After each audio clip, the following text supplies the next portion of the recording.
One of the most action-packed forms of motorsport in the world was invented almost entirely by accident. A television crew couldn't access their planned stage, improvised a race on a muddy field, and accidentally created an entire global category that still exists today. That story is in here, and it is far from the strangest one on this list.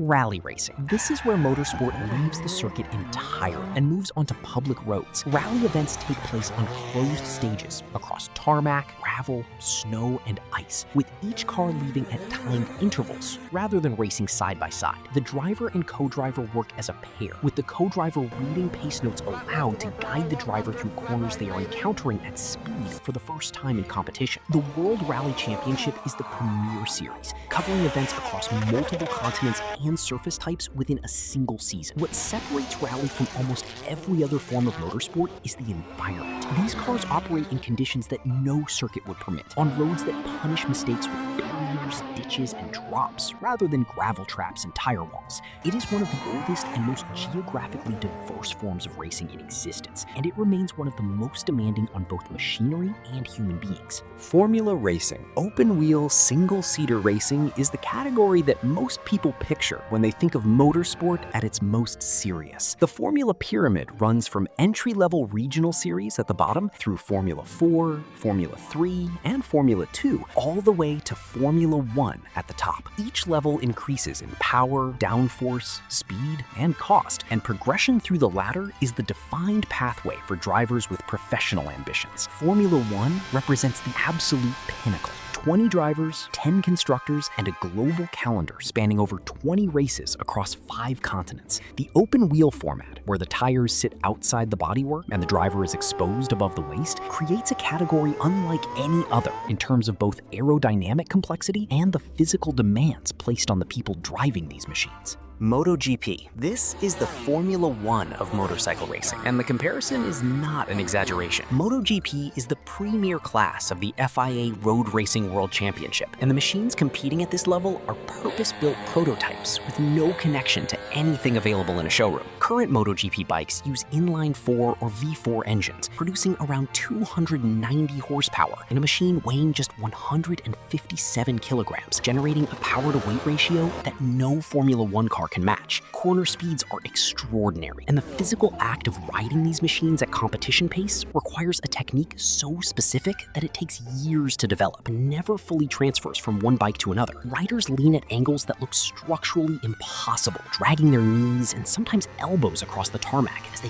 carry speed through corners. Marc Marquez, Valentino Rossi, and Casey Stoner each defined different eras of the championship in their own way, and the battles between them produced some of the most compelling racing in any motorsport category. What separates MotoGP from every four-wheeled series on this list is the margin for error. On a motorcycle at these speeds, there is almost none. Endurance racing. Not every form of motorsport is decided in an hour or less. Endurance racing measures competition in hours, and sometimes days, with events like the 24 Hours of Le Mans and the 12 Hours of Sebring standing as the most famous examples. Cars are shared between 2 or 3 drivers, and the team's ability to manage strategy, fuel loads, tire degradation, and mechanical reliability over an extended period often matters more than outright speed. The FIA World Endurance Championship runs a global calendar featuring the hypercar class, which represents some of the most technically advanced racing vehicles currently in existence. Endurance racing has produced some of the most dramatic moments in motorsport history, precisely because its timescale allows fortune to change completely multiple times before the finish. Touring car racing.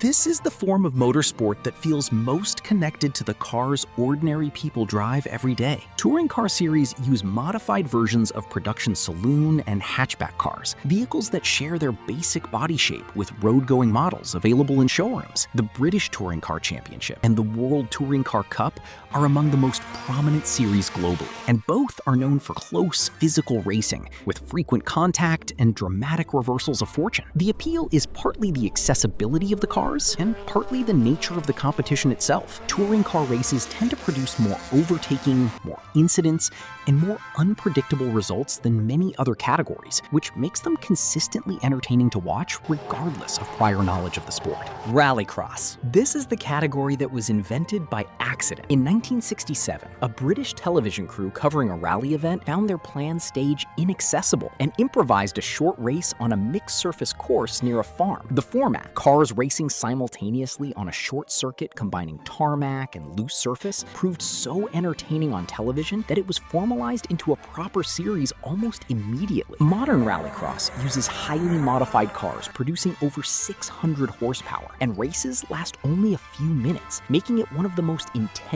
and watchable forms of motorsport in existence. The World Rallycross Championship attracts manufacturers and drivers from across the motorsport world, and the Joker Lap system, which forces each driver to take a designated slower section of the track once per race, adds a strategic layer that keeps the outcome uncertain until the final corner. Drag racing. Everything about drag racing is built around one idea: covering a straight line as quickly as physically possible. The standard distance is a quarter mile, and at the highest level of the sport, top fuel dragsters complete it in under 4 seconds at speeds approaching 340 miles per hour. The acceleration forces involved are so extreme that drivers experience loads of up to 5 times their body weight during a run that lasts less time than it takes to read this sentence aloud. The NHRA in the United States is the sport's governing body at the highest level, and the machinery competing in the top categories uses supercharged nitromethane-burning engines producing estimated outputs of over 11,000 horsepower. Drag racing strips motorsport down to its most elemental form: raw power, mechanical preparation, and reaction time. And at its highest level, it produces numbers that are genuinely difficult for the human brain to process. Oval racing. To someone unfamiliar with it, oval racing looks simple. Cars turn left repeatedly on a banked circular or oval track, and the winner is whoever completes the most laps in the least time. The reality is considerably more complex. NASCAR and IndyCar are the 2 most prominent oval-based series in the world, and both demand a highly specific set of skills from their drivers. Racing in close proximity at speeds above 200 miles per hour on banked surfaces creates aerodynamic conditions unique to this format. Cars draft behind each other to reduce drag, work in packs to gain speed advantages, and make strategic decisions about when to pit and when to push that can decide a race entirely independently of driving pace. The Daytona 500 and the Indianapolis 500 are 2 of the most watched single-day sporting events on Earth, and both take place on ovals. A category that looks like it should be straightforward has produced some of the most complex and unpredictable racing in the sport's history. Motocross and Off-Road Racing. Motorsport does not belong exclusively to 4 wheels, and motocross makes that point more forcefully than almost any other category. Motocross races take place on purpose-built dirt tracks with large jumps, berms, and rough terrain, and the physical demands on riders are extraordinary. A professional motocross race requires full-body strength, balance, and reactions comparable to any other elite sport. The FIM Motocross World Championship, known as MXGP, is the premier series, while Supercross, an indoor stadium variant with even more extreme jump sequences, is the dominant format in the United States. Off-road racing extends this further into events like the Baja 1000, a roughly 1,000-mile race across the Baja California Peninsula on unmarked desert terrain, where navigation and mechanical endurance are as important as speed. It is motorsport at its most raw and most geographically extreme, and it attracts a culture entirely distinct from anything that happens on a paved surface.